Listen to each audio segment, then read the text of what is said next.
Allez, de retour sur ce plateau, c'est pour prendre déjà la toute première rubrique qui nous est présentée par Adassa Grace. Il s'agit des chiffres clés et c'est parti.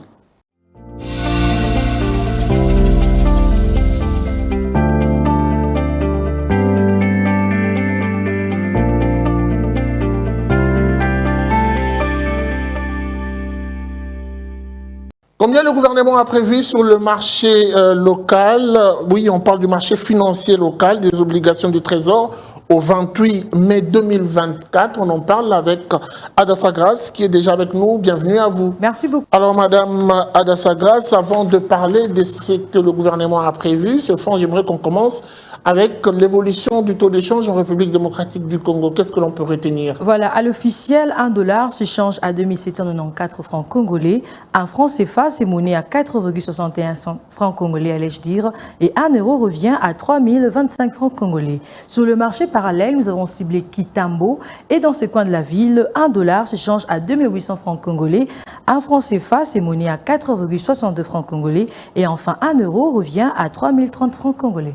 Parlons cette fois-ci de cette mobilisation sur le marché financier local des obligations du Trésor du 28 mars 2024. Voilà, le gouvernement de la République démocratique du Congo compte mobiliser 75 millions de dollars américains sur le marché financier local des obligations du Trésor indexées en dollars américains lors de l'émission prévue le 28 mai 2024. Selon un communiqué du ministère des Finances, le taux d'intérêt de cette opération est fixé à 10% et une maturité de 18 mois. La modalité de remboursement du montant principal soumissionné est fixée pour chaque trimestre.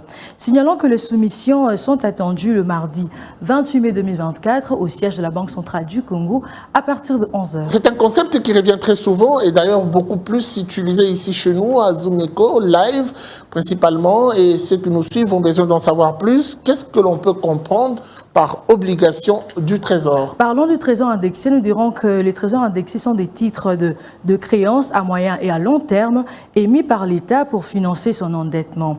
Elles sont également considérées comme des placements sûrs car la probabilité des défauts d'un État dont les finances sont stables est quasiment nulle. Alors la dernière question de sa grâce avant de se quitter, quelle en est la caractéristique? Les caractéristiques des obligations du Trésor incluent un nominal unitaire, une valeur nominale, des échéances variées, un taux de coupon fixe et des intérêts payables sur une périodicité définie, généralement annuelle.